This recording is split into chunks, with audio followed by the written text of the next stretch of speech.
Welcome to the Habitual Woman podcast with yours truly, Dabrina Wright. I'm a holistic, habit-based lifestyle coach, nutrition educator, and fitness trainer. This is a show about transforming habits into a lifestyle.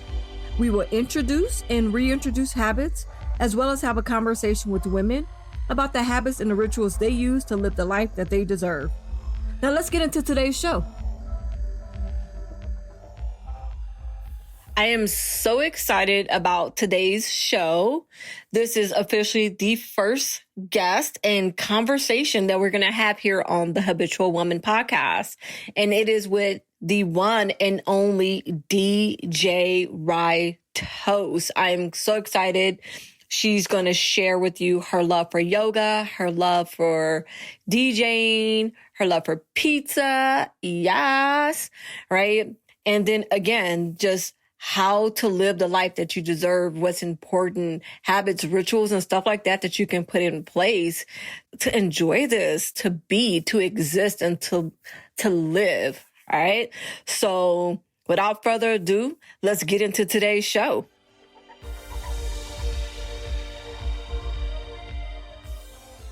Thank you, DJ Rye Toast, for being here. I'm excited. Welcome to the Habitual Woman podcast. Thank you for having me. I'm so happy to be here.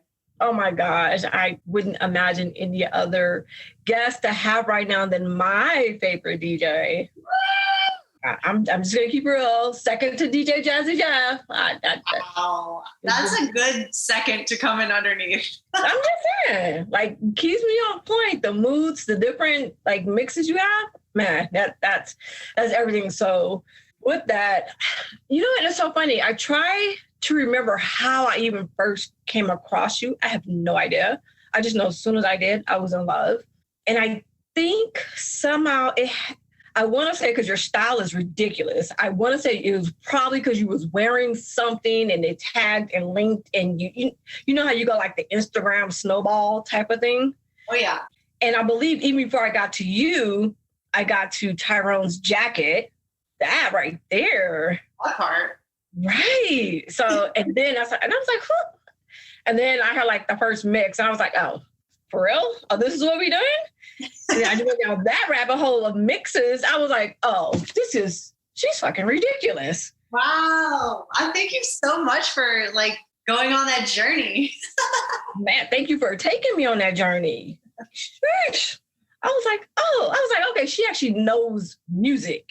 Thank you. I mean, so especially being like ahead and just being on the underground scene and growing up in that era. Thank you, for taking me home every time I listen. Aw, you're welcome. Yeah. And then yoga. So that's another thing, which is big for me. Like, because even when I lived in Boston, I started to get back into yoga heavy. And it was so funny because I would literally go to New York to Y7 Studio because they had hip hop yoga. Nice. So, which is why another reason why I'm totally drawn to you. That's like the only way I can yoga now. Totally get that.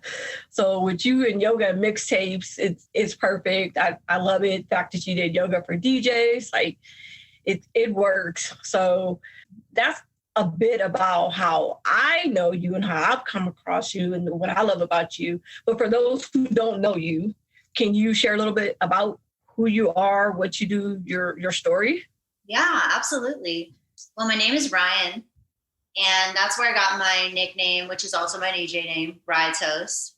My mom and dad have been calling me that since I was a baby, so it just kind of stuck with me my whole life.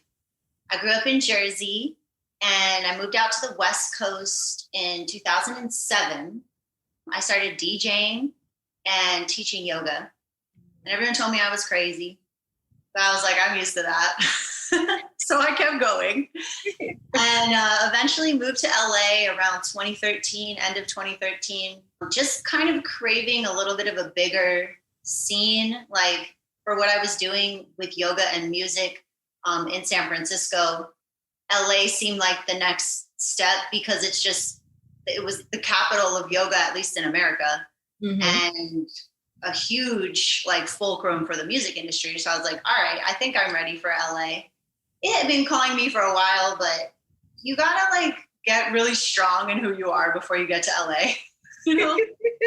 So I took my time. Yeah. So when I got to LA, I just was like, all right, let me see where I can take what I'm doing here. And pretty soon I met my now husband, and we started working on music together with one of his best friends. And that's how Tyrone's Jacket was formed. And we started touring, and we'd be gone for like months at a time. So around that time, I took a little break from teaching and just started to focus more on DJing. Plus, I was kind of like new to LA. I was studying with the Beat Junkies and learning like more turntablism and stuff like that, which really takes a lot of practice hours. So it seemed like the right time for me to just focus on DJing for a while and kind of put yoga on the back burner.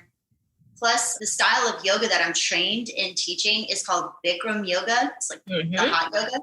Yep. And, my favorite. Oh, cool. I didn't know that. Awesome. Yeah, I love it. Yeah.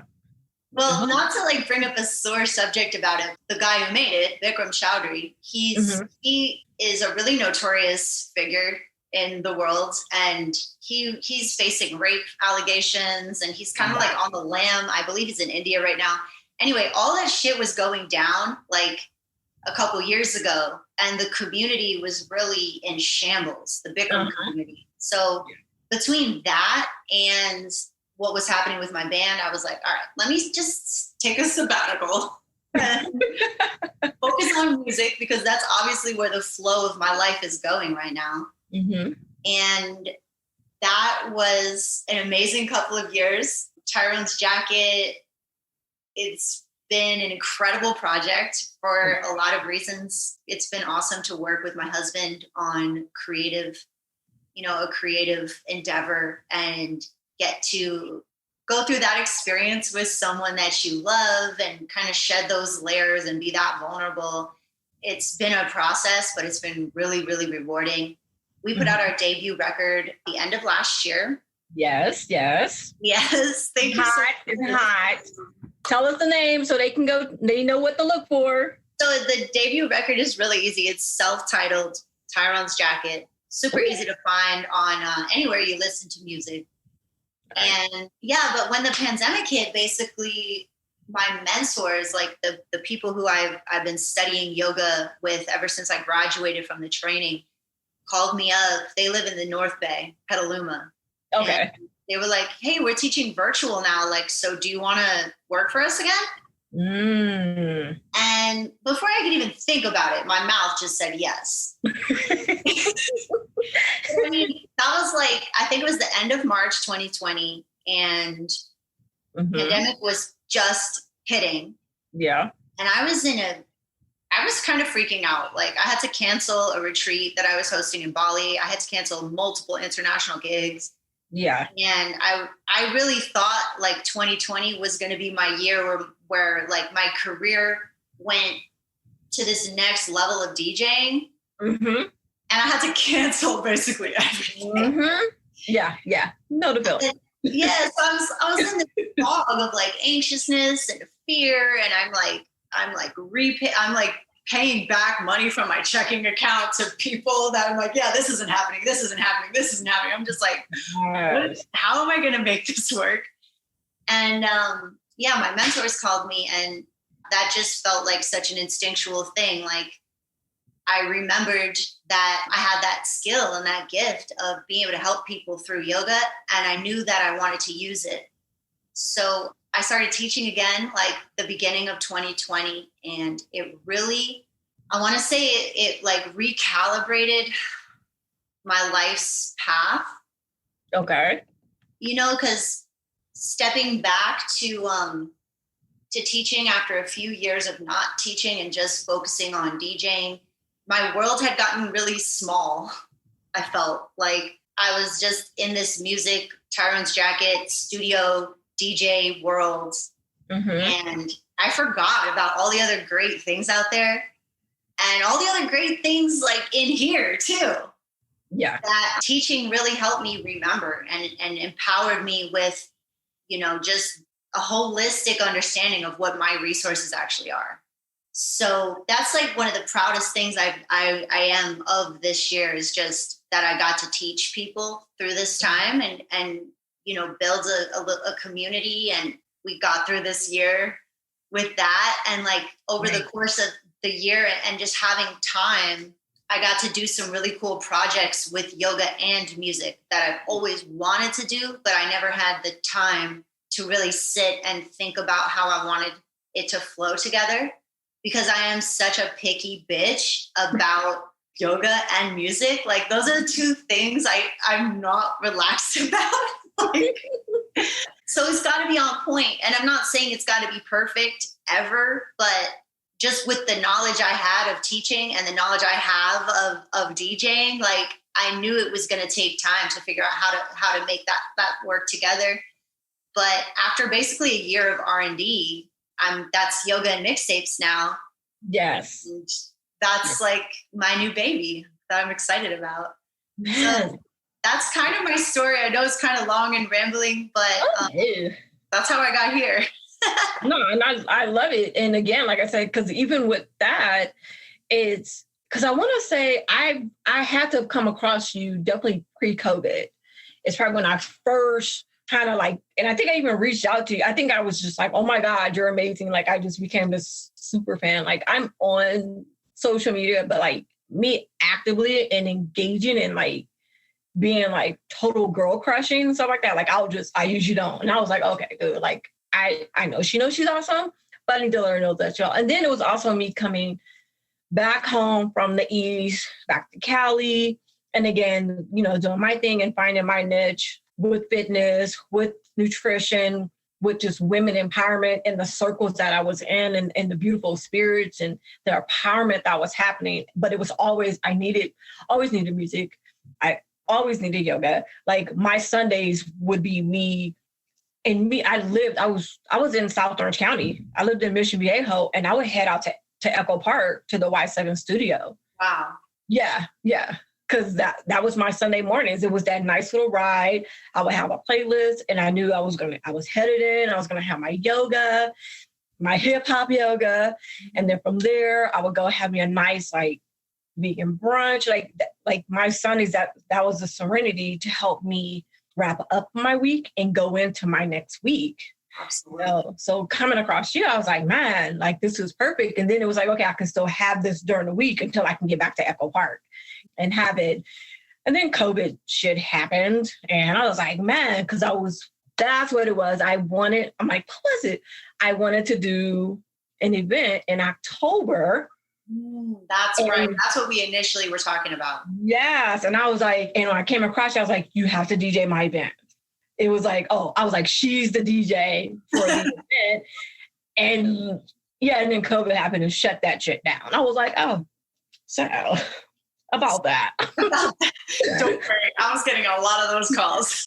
About that event. But then it was like, but I still wanted to collaborate with you, which everybody out there just know that hot shit is coming. Definitely. Hot shit is always coming if you're talking about us. Well, right. The habitual coach and DJ Right Toes got some shit up our sleeves, even when we don't have sleeves. Even when we're in tank tops, we got shit up our sleeves. All day. So that's coming. So in regards to this, I created the podcast to be able to, which is funny because again, this was pre-COVID and then it kind of got tabled in the process, everything, but now it's come back and the concepts and the vision is so much more fuller, right? Love And it's for me to be able to reach those who I'm not working with directly one-on-one or in groups. I just want to be able to share what I love, what I enjoy, what I believe in as far as habits and rituals and how to create balance and live how you should live based off of how you deserve to live, right? Especially with women, we just we live for everyone else and we forget about ourselves. So but going and stepping back into habits and rituals, I feel makes it almost back on autopilot for us to take care of ourselves. So that's where the Habitual Woman has come in. And definitely kicking it off. Definitely, again, thank you for blessing me and honoring us with your presence to let them know what's out there. But it's also a platform so that I can share with these women, the women who I love and who empower and keep me grounded and keep me inspired like yourself. So again, thank you for that. And with that, it's going to be conversations. That's how this goes. It's free flowing. So habits, like just with your journey and the things that you've done, you've been on the road, you've been home, you've had projects, you're doing this, and that. What do you feel? What type of habits have you implemented? It can be nutrition, fitness. I've seen you start sharing some recipes of some food going on. I was like, that looks yummy. Coming soon. See? I got you. Let me know if you need some help there. But what are some things that you implement to find that, especially when shift has happened or when you're transitioning from one thing to the next? It is an ongoing process for sure. Thank you for saying that, because it is. Yeah, because you got to be present with these habits. And if you're not, they will start to not serve you, or they'll start to lock you into a pattern when, you got into it for this other reason. I guess the first thing that comes to mind is by mornings. I used to wake up. It's really cold in my house, first of all. Okay. And I'm a cold person. Like, that's why I have a heater over here and like always have layers. Oh, I used to wake up and be like freezing cold. And like my first few minutes would be like running to my dresser and like putting on the first thing I could find and like looking kind of just like schlubby and like running over to the coffee machine and getting that going. And my mind, I found, would almost magnetize to like something really stressful. And like I would just start my mind racing with stuff that was stressing me out. Stuff I felt like I had to get and do right away. So like 6, 7 a.m. drinking coffee, opening my emails and opening Instagram and like getting bombarded, like just opening myself up to be sort of overtaken by anything, I mean, anyone who, you never know, you get a fucking shitty email. You read that at 7:30 in the morning, you could like fuck up your whole day, kind of, Right. So I wanted to like unpack that, And I tried a lot of different things to just kind of make my mornings really nice and try not to let my mind get too far ahead in the day with what I have to do and let it stress me out. So that process for me starts the night before. Okay. Like after I make dinner, I like to make sure that my kitchen's really clean. And I usually juice because I love to have fresh juice in the morning, but I juice at night because in the morning it's a long, loud process. And I usually wake up before my husband. So I don't want to do that first thing in the morning, and I don't want to put him through that. So the night before I do my juice and I get the coffee ready. And in the morning, I get up, I put the water on the counter so it's room temp because I can't do cold water in the morning. I put like a snuggly outfit right next to my bed, slip into that, drink the water. There's this one spot between like 6 and 7 a.m. where the sun shines on my couch. So I open the shades. Nice. I just sit there. The golden hour. Yes. I just sit there, close my eyes, I breathe. I usually light some sage or some Palo Santo and just really consciously, because I still have those things, those mental things, they still come up. It's not as strong, but they still come up. So I still spend a moment to like really release and really try to let go. And even if like I don't know how to do that, I'll just say the words in my head. Like I release this thought. And then I'll stand up and do a couple of movements that just make me feel really confident. Like something as simple as like just going like this, taking a deep breath and being like, got it. Just something that like, because I find that I'm always kind of doing this if I'm not paying attention. So, anything that opens up my chest and my lungs, like it feels really good. So I do a couple like just breaths like that and drink some juice and then drink some coffee. And then I just feel so good. I feel like I can do anything I want. And also I feel like I can handle what comes at me. So it's very subtle, but it's totally overarching throughout your day. If you feel like you're a rock in your happy zone and no one can really budge you, no matter how hard the wind is blowing, like you're heavy, you're set, you're grounded in this space that you set for yourself. That's a good, healthy, positive space.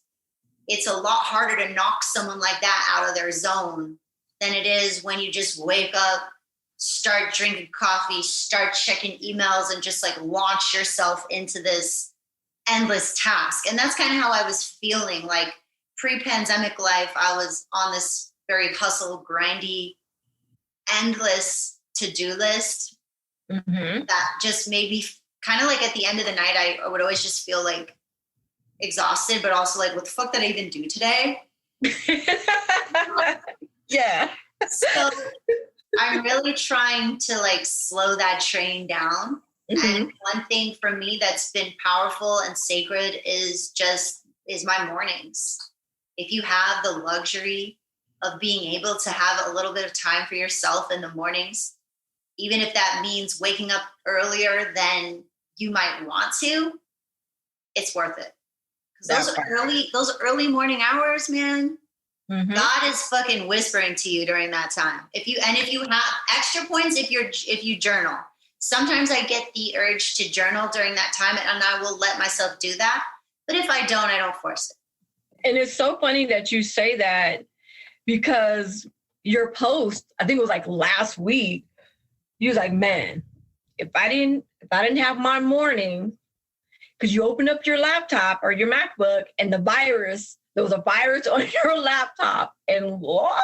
Jeez, I can only imagine. Like, and you was like, man, if I didn't go through that morning routine. I know what I would have done. I would have clicked the wrong thing and probably paid $1,000 to someone across the world who was scamming me, but telling me they were fixing it. And I didn't do that shit. I asked my husband for help. And you was able to relax, release, and make shit really happen like the proper way. Because again, especially if you go into panic mode, but you're mentally not ready to even handle situations, yeah, your judgment is all off. Yeah. And I kind of feel like I was running around in my life in that state a lot of the time without even knowing it, because that had become my pattern, was like, flow from one gig to the next, wake up early, go to yoga, go meet friends, go do, it's just like an endless thing. And now with like how little we've done this year, I mean, we've done a lot, but like in the tangible way of doing stuff, we haven't done that much, right? So every time I have an engagement, whether it's friends or work or family, I notice afterwards that I need time to like, every time. And I need time also to get set before I go and do that thing. So, and I never did that before. I was just rushing from one thing, carrying all this leftover energy, hurling through space. And I don't know. I'm really trying not to do that anymore if I can help it. Yeah, exactly. So I'm going to go sidebar real quick, kind of weave over to this other lane, because definitely everything that you're speaking is very much on being grounded, internal wellness, mindset, being very intentional. That's Ryan. That's Rye. Now, DJ Rye Toast, when she's ready to fuck some shit up on the turntables, what's that ritual? What do you do to get yourself in that mindset? Because again, you are pretty laid back. I know you crazy. I see that you're a little off. That's it. You know what I'm saying? I know you're a little off. You're not. But when it's, you know what I mean? But when you need to shift from, you know, hey, I was with my husband, who's vibing, we're chilling, I've had some toast and juice, and I've meditated, and now I need to go do a brunch event, because you are now, looks like you're back in venues spinning, obviously safely. I'm starting to talk to a few places. Yeah, it's about to happen for sure. So what's your DJ ritual? What's your get in the zone before I do what I do? What does that look like? Do you have any? Yeah, absolutely. Like, do you wear the same stinky socks or something? Like, what do you do? Hey, I got my Namaste as fuck socks. Don't trip. Have to get a backup pair just in case they sell out again. Look, man, the black ones? I ain't playing with you. Boom! I love it. No. You're so smart that you got two, because I ordered a second pair for sure. Yep. That's awesome. You know, you're not gonna catch me slipping. No way. I know this. Black Monster is real. For DJing, how I get ready, you know, it's changed a lot as my career has progressed. Mm-hmm.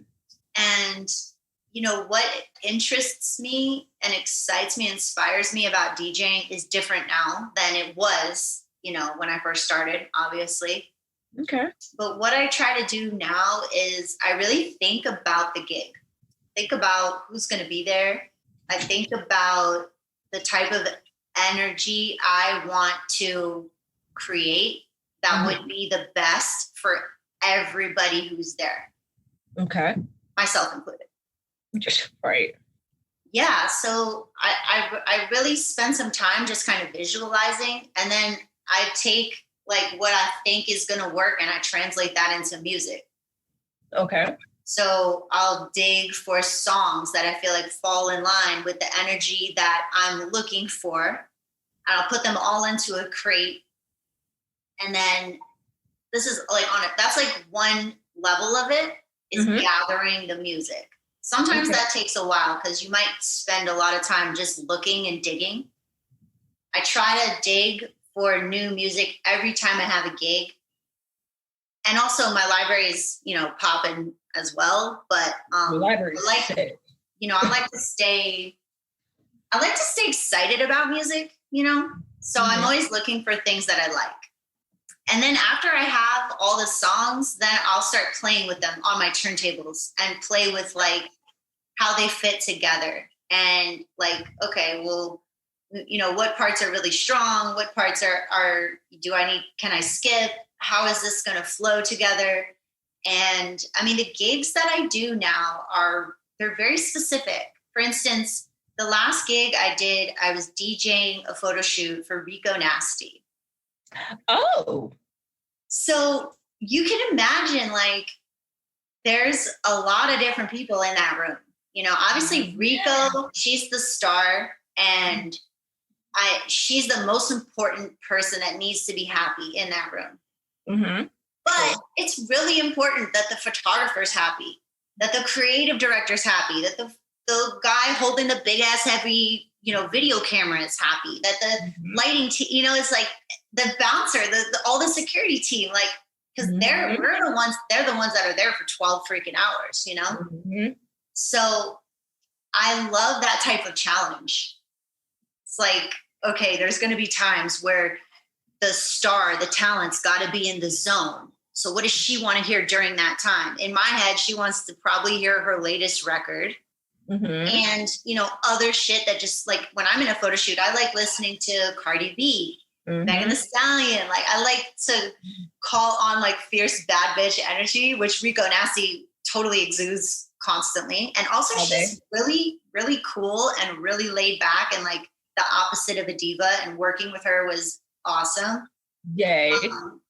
Yeah. So like, you know, but then she's in hair and makeup like a lot of the time. And then it's just people out here rearranging the stage and rearranging the lights and setting the next scene. And what they might vibe with is totally different from that, you know? So shifting gears into something that's going to get the energy up while they're doing the heavy lifting, and then shifting it back to like, oh, now we're in lingerie and it's intimate. And got you. Definitely. I guess after DJing for so long, and also like I've done a lot of photo shoots and modeling, I love that type of like specific energy. Like that's really exciting to me to do jobs like that and help other artists like get into their zone. I love that. Yeah, that's important. But you know what? I feel it says a lot about not only your professionalism, but just your character as well. When you're saying like, I want to make sure everybody feels the vibe. Like I want to please everybody in a room, not just who I'm quote unquote hired to do that for. But man, I just want this to be a comfortable situation and project and shoot for everybody. So man, again, you know, like we're making art at the end of the day. Everybody's a part of that. Like from the guy at the door all the way to the talent, everybody plays a role in that situation. So it's just better if everyone feels connected and everyone feels seen. And I mean, the photos come out better. Yeah, that's definitely true. I've been there, done that. And when the energy is definitely on point, it definitely comes through. And that's with anything, right? It comes through the phone, the mic, the lens, your fingertips, your pen, whatever it is. So yeah, yes.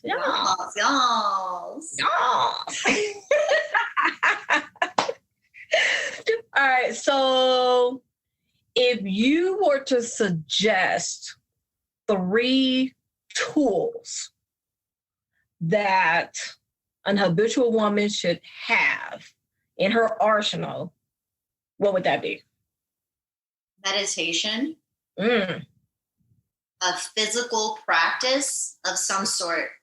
Obviously, yoga's great, but it does not have to be yoga. Walking, running, swimming, something that's like a physical action with your body that can almost be a physical meditation for you. Ooh, that's a good way to put that. Okay. Yeah, that's a good dick. No, just kidding. Look, I'm not. Everybody, this is why I love her. You definitely don't need it. It can help. Oh, shoot. That part right there.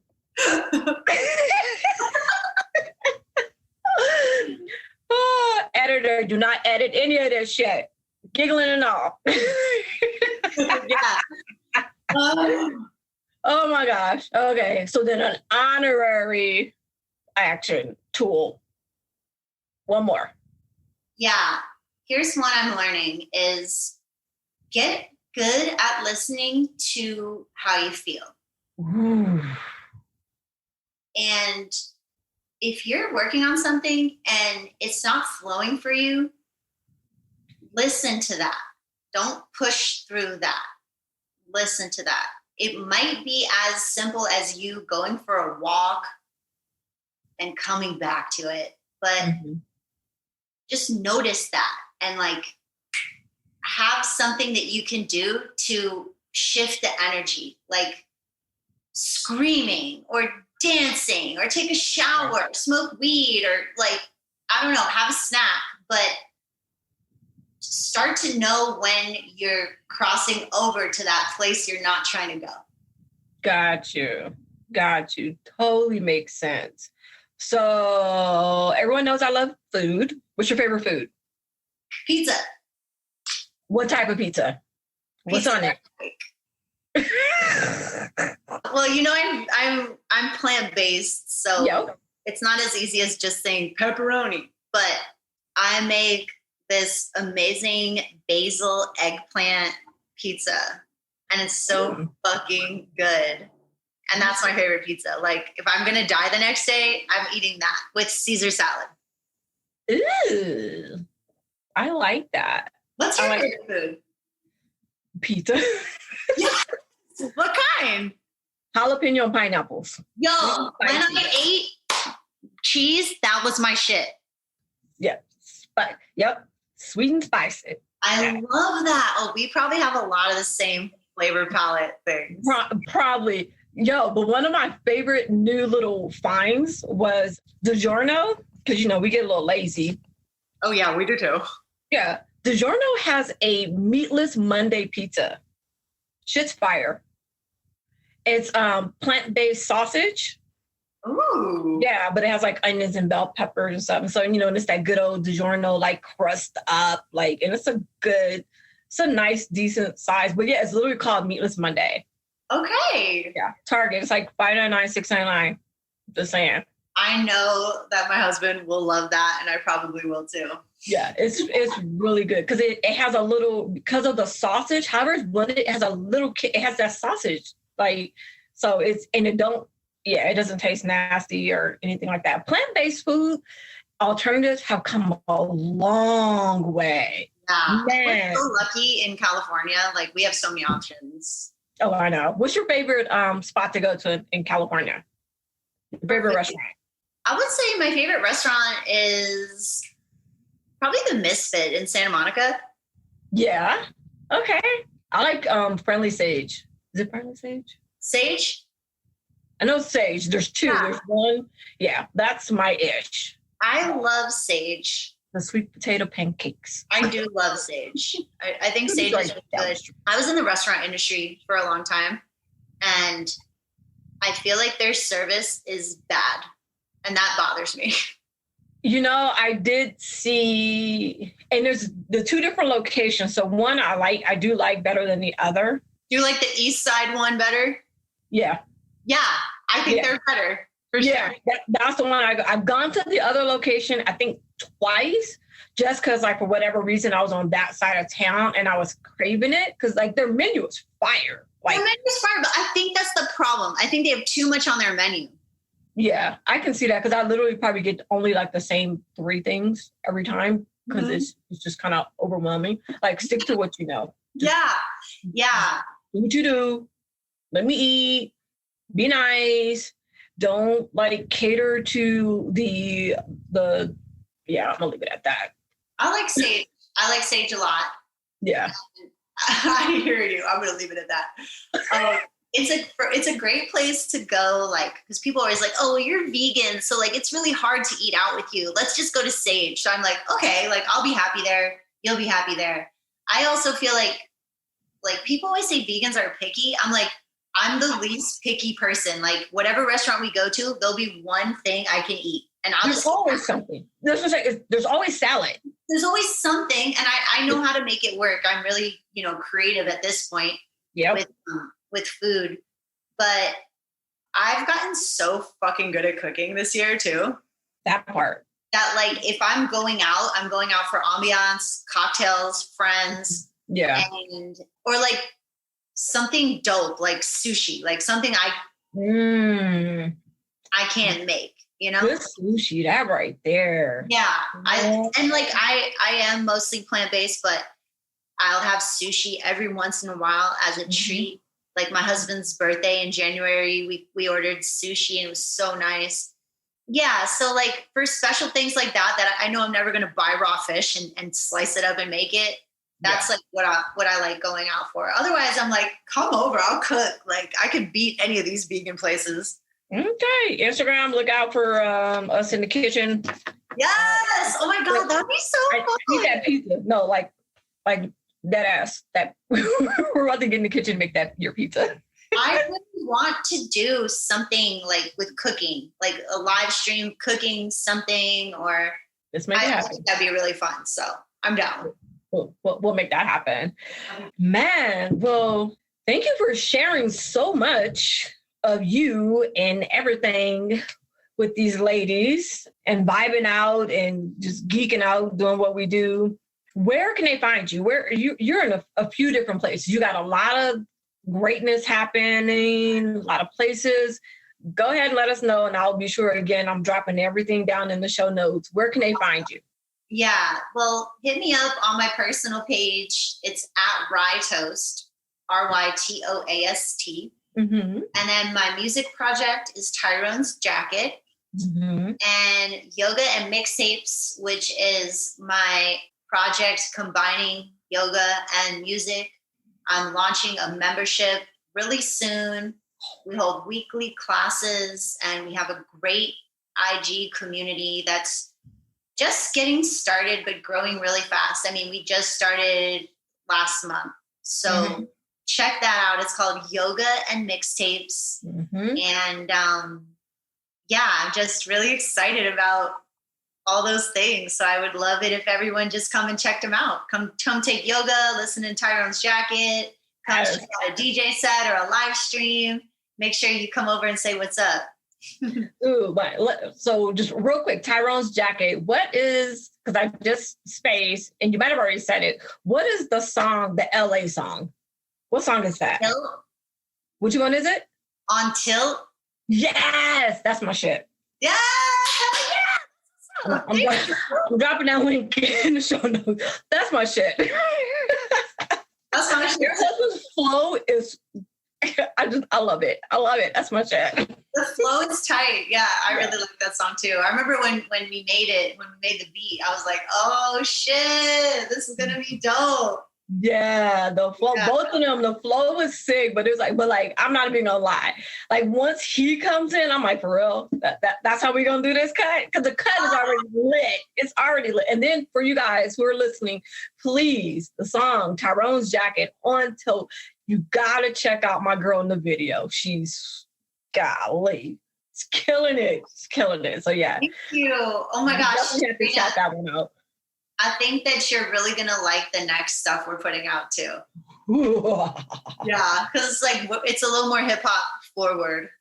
Okay. Yeah, I mean, I love it. I'm like, oh shit, like our next music that's coming after the first record we put out is like, we're starting to click into the sound, you know? So it's cool. So what is your role? And we just totally went right back into interview mode, but that's just how good it gets with you. What is your role in Tyrone's Jacket? So to start out, I was just DJing. Okay. Shows. And like, cause when the band first started, it was like Noah and Carl. Carl's my husband. Noah's the lead singer. And they were making music together, putting out records and videos. They started booking shows. So I started DJing for them. Got you. And then the three of us were like, oh, obviously there's a vibe between us when we're on stage. So instead of calling this, the Grateful Carl and Noah King, let's name it Tyrone's Jacket. And it'll be the three of us. So stepping into the container, I was the DJ, and that's it. Got you. Over time, we also started working with a producer named King David, who's worked with Lupe Fiasco, Nipsey Hussle. He's a Grammy-winning producer. Yeah, he is. So I started coming to the sessions and just kind of sitting back and taking it all in and watching Carl and Noah write and David produce. And as I kind of got the hang of the vibe and that sort of workflow, I've been able to write more, produce my own stuff. Some of the songs I wrote like chunks of songs on the last album, even though I'm not like recorded on a lot of it. You're writing. I've been in the studio writing with them, working with them. Okay. And so I feel like my role in Tyrone's Jacket, it's evolving. Got you. As it should. Evolving, now I'm doing vocals on tracks and just much more involved in the creative process, which is cool because I can hear it like in the music. There's just a little bit more of a feminine touch on the songs that I contributed more to. Once I sat back and listened to the record, I was like, damn, it really made a difference that I was at that session. And like, I want to keep contributing in that way. I never thought that would be my role. I never thought I would be a songwriter or a vocalist, but I actually really like it. So I'm allowing more time for it, and it's scary. It's scary to be vulnerable like that. But I like doing scary things. Yeah, that's what roller coasters are for, right? Yeah, and life. Just survive that shit and we're good. All right, well, cool. Well, again, thank you very much for being on the show.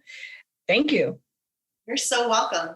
Thanks for having this show and making a great resource for women to connect and become more and more powerful. Oh, thank you. I'll talk to you later. Bye.